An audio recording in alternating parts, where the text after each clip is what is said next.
Caucus meeting for December 6th, 2022 to order. The time is 7 p.m. Shana, please call the roll. Mr. Barr? Here. Mr. Fury? Here. Mr. Post? Here. Mrs. Labby? Here. Mr. Bellin? Here. Mrs. Walker? Present. Mr. Scafidi? Here. All right, thank you, Shannon. Presentations, I don't believe we have any. There are none. All right. Items for discussion. Moving on, I think we have Rebecca Ziegler here from our Economic Development Department. She is going to talk a little bit about EV charging stations. So we will turn the floor over to her.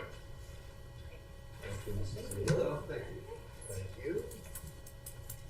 Thank you. Hi, thank you. Can I catch you in between meetings? Thank you. If we have time, can I talk to you? Thank you. The floor is yours. Thank you. So I'm here to chat with you all today about our EV charging stations, our electronic vehicle charging stations. This came to my attention. I've been here for 6 months now. Yes. Oh, can you hear me now? Yes. Okay, great.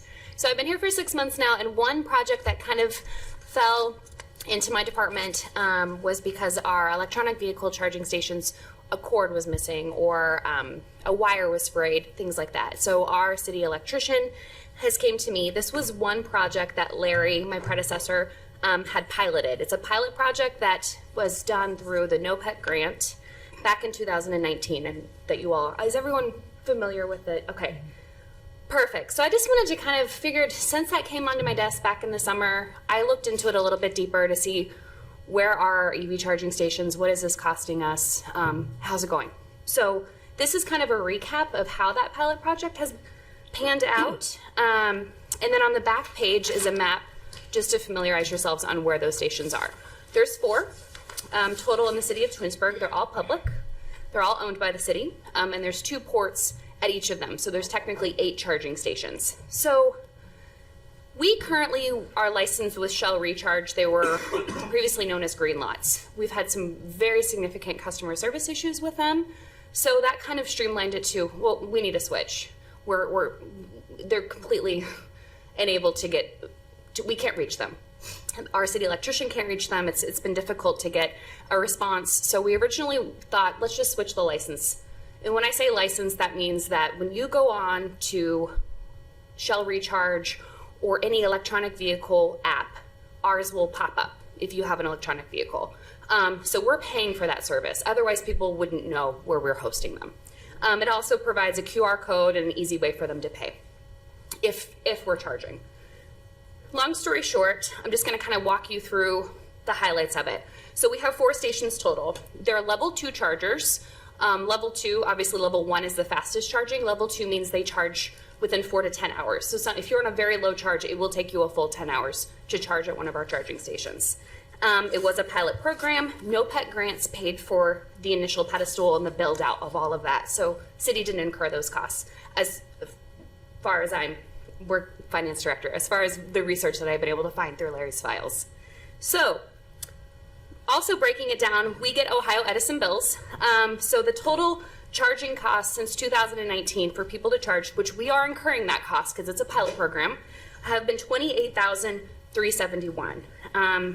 I also broke it out between the year 2021 because I didn't know if maybe just 2019 was a really busy year. There is a fee to host the stations, like I said, and that's through Shell Recharge's network. They provide the QR codes. And then we have a licensing fee, and that's $2,400 a month. So we have incurred $9,600 total since 2000, $2,400 a year. A year. Correct, $2,400 a year, $9,600 total since 2019. So the NOPEC grants covered the initial build out. The licensing fees and the charging costs have been incurred by the city. Now our warranty has expired. So any maintenance coming up, any insurance, any repairs, if someone ran it over, all of that needs to be incurred by the city moving forward. If you turn the page, the Shell Recharge does not cover any repairs. I was asking, $2,400 a year, do you bring a technician out? What is that? None of that. That would be an extra monthly fee. So right now we're paying to simply have it being hosted on site. New SIM cards are needed. We have them go down. I get notifications through my email, probably 6 or 7 times a day, to be honest with you, because they're constantly trying to reconnect. We need new SIM cards. Those are $1,200 per station. And then some parts are now unavailable or obsolete, making it difficult to repair them even though they're only 4 years old. This technology is changing so quickly. So we do need to switch at a minimum to a different service provider, but then looking into that, they will not service these machines. We have to use their machines and switch it all out. So those bids are projected between $33,000 and $49,000 Total? total. Thank you. Total, just for infrastructure. That doesn't include licensing fees. That's just to switch out what they call EV box. And at a minimum, we need to start charging for these. But we've done the math on it. If we charged a competitive rate with the neighboring communities, we would need to increase our users by 30%, which we're actually projected to probably dip to about 9% each year, unless something drastic happens. So we wouldn't even break even on the charging costs, let alone any repairs, that sort of thing. Other communities have been able to fund this for the first 5 years using grants, but of the communities I've spoken with, they're also looking at other funding options because a grant is going to end for them as well. Other communities are also moving towards private charging stations, like Sheets has level 1. So keeping that in mind, maybe it's just not being in the business of owning publicly owned EV charging stations should be a city responsibility. But our projected annual loss for 2022, not including insurance and repairs, would be about $11,600 to $14,300. Good news, it is a pilot project, so we just wanted to see if this would work. There have been 1,705 charges since we started, which is great. 778 charges were incurring just as of last week, is when I pulled the data. But of those 778 charges, 73% of them are by the same users. So only pretty much the same nine drivers and users are utilizing this. So not enough unique users in my mind to justify this project anymore. So my recommendation would be to turn them off at the start of the year. I can send out communication via email. Because of that app, I have everybody's email. We can post signs on the charging stations as well. And then I would officially decommission and remove them first or second quarter of the year. If there are new infrastructure grants all the time happening, if the culture of EV charging stations changes, because I know that we do want to move in a more sustainable way, we can always reapproach that in a couple of years. Those pedestals are still connected. I just don't think they're viable right now. Yeah. What's the value of our NOPEC grant this year? We know that. It's usually around 30,000. 25? Yeah. It's usually around like $25,000-$30,000. I don't know the exact number for next Thank you. year. Just wanted to know it. Yeah, and we have been using NOPEC funds for that. Thanks, Rebecca. I'm curious, out of the 4 charging stations, Yeah. percentage-wise, is it roughly 25, 25, 25, 25? No, Does good. one really stand out? Yeah, the water park.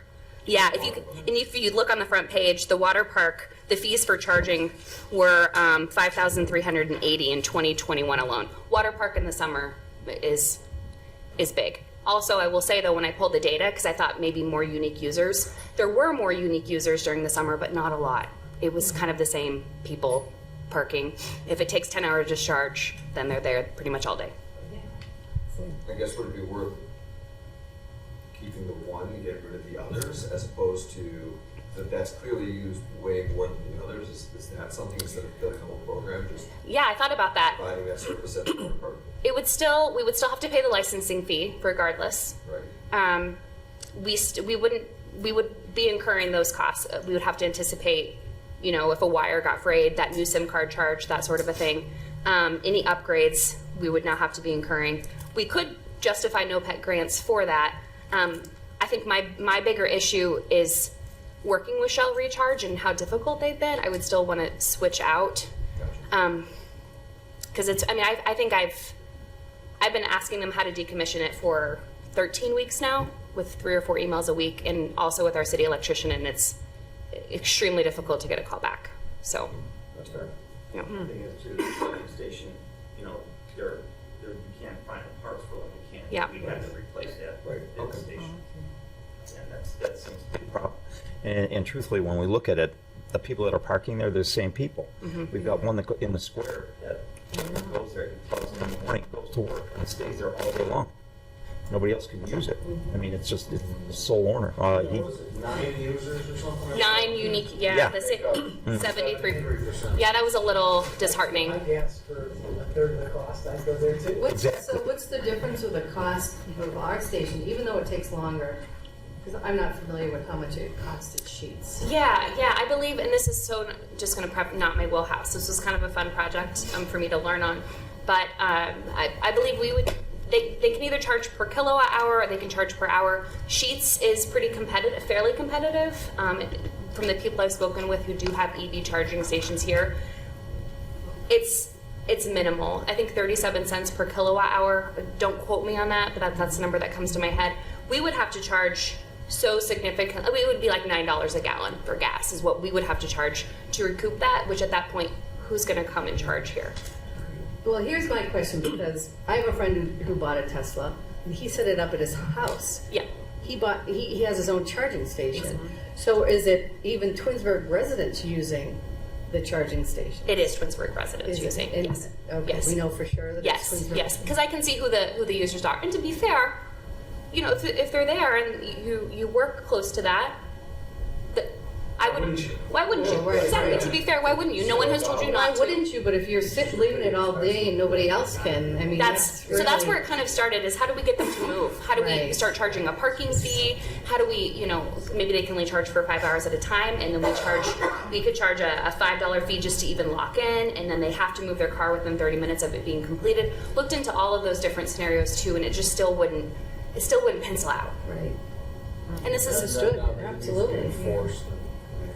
Right. Then you got the enforcement issue.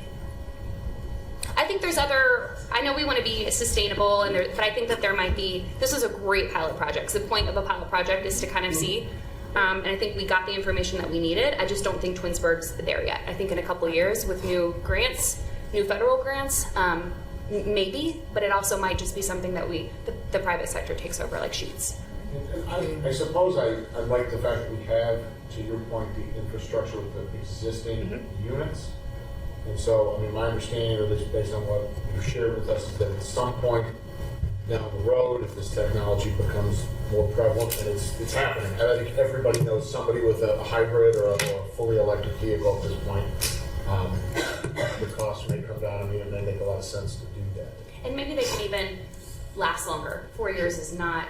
That's not. Yeah, that's it's not great. No, it's not great. No, I would agree. Okay, good research. Scott, Yeah, please go ahead. yeah, are the charging stations 24/7? Yes. And even on holidays? Even on holidays, Okay. Twins Day, all of it, 24/7. Yep. Okay. And they are still active. They are still active right now. So, Okay.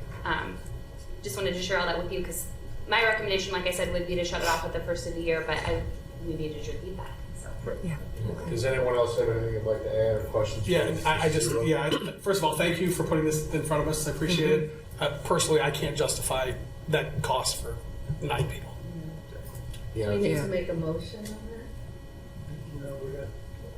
because that would be I think a, so. We were just We're looking just for getting council's information. feedback, you know, in order to, because we had decided that you're right. Yeah. It's not worth it. It's not worth the expense.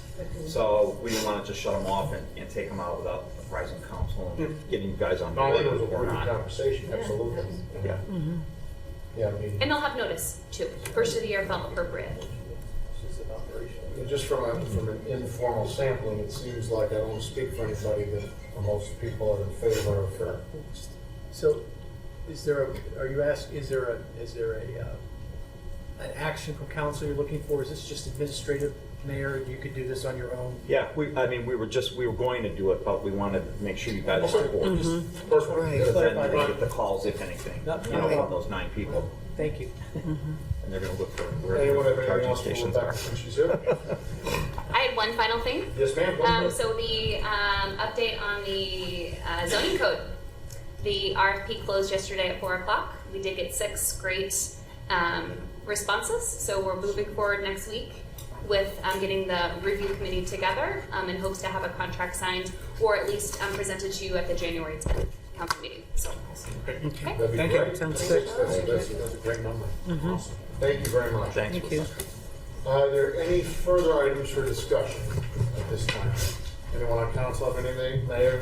Anything? Okay. Not right now. All right, Shannon, that would move us on to audience participation. First we have Lynn Clark. All right, Clark. Good evening, Lynn Clark, Old Mill Road, as you undoubtedly recall. Just some questions.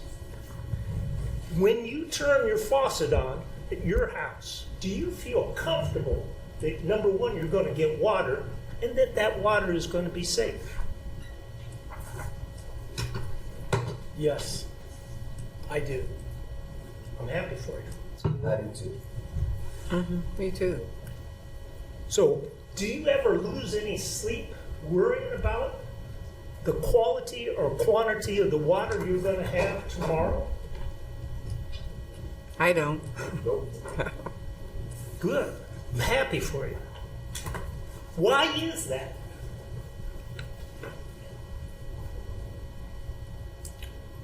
Experience. Yeah, experience. So, it's been curious, why did the city hire a consultant to check the traffic study for Project Gumbo? What's the worst thing that could happen if that traffic study was wrong? The city didn't hire anybody for a traffic study. The applicant pays for the traffic study. I know the applicant paid for the traffic study, but it's my understanding the city hired an external consultant to review that traffic study. So, considering the fact that the city has stated they did not have expertise in groundwater hydrology, why didn't they hire a consultant to review the groundwater situation along Old Mill Road? Because we relied on the EPA, the Army Corps of Engineers, and Summit Soil and Water to go through the process of the Planning Commission, and provide the residents and the people who are making that decision the best information available. That's why. Bill, I've got to tell you, What's that? and everybody else, EPA has not been consulted on groundwater hydrology since they sent their recommendation dated April 21 of 2021. They have not heard word one from anybody other than me and the citizens. They have not heard anything from the city.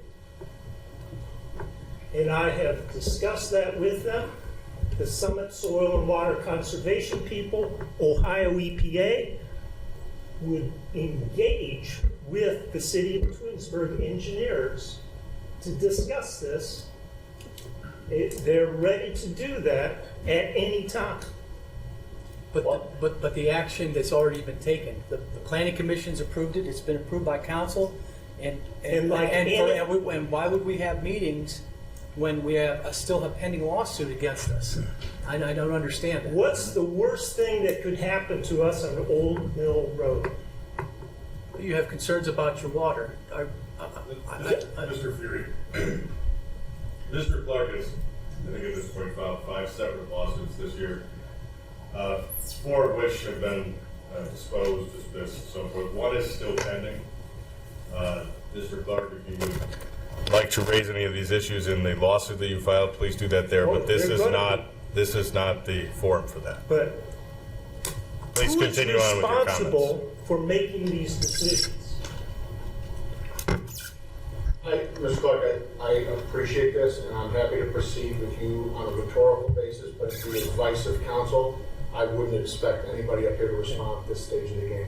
Again, there's pending lawsuits against the city that you, sir, have filed. I understand that, but this is not the forum for this. Mr. Vazana stated that, so we can continue rhetorically. You And that's please, fine. the floor is yours. Who's accountable for these decisions? Responsible and accountable, 2 different things. And what would you do if you lived on Old Mill Road?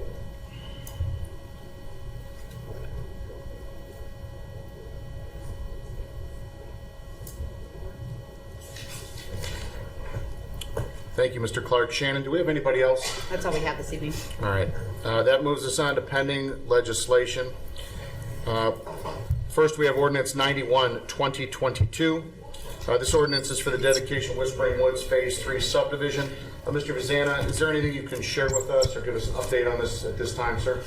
Yes, I do have a brief update. So first and foremost, I spoke with the city engineer and I've taken a look into the situation. At this point, as it relates to the dedicated areas of the subdivision, so think the streets, there are no outstanding issues. However, I had a good conversation with the developer's attorney about some of the HOA controlled areas, and I would like to, and I apologize in advance for this, request one more week to continue it, so read it again tonight while I chase a couple more things down with this, and I can have a full briefing for you at the next meeting, and hopefully we'll be able to vote to accept the dedication.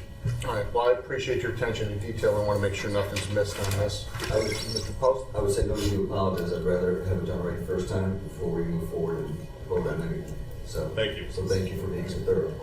Absolutely. Thank you, Mr. Post. Anyone else? No. All right. Ordinance 98, 2022 is a temporary appropriation ordinance for 2023.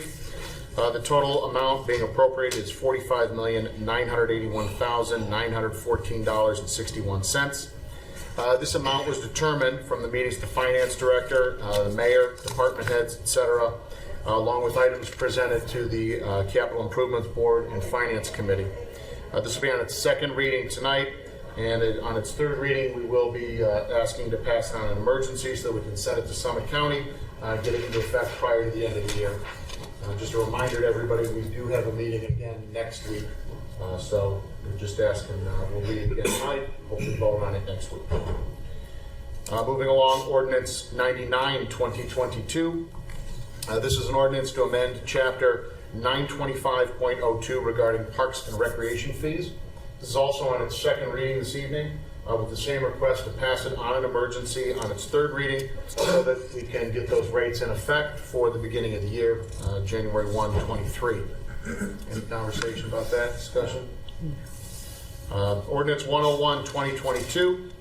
This ordinance is the final appropriation ordinance for 2022 for the general, sewer, and fitness funds. The three reading rule is asked to be suspended this evening for this ordinance and placed on an emergency. Any questions on that this evening?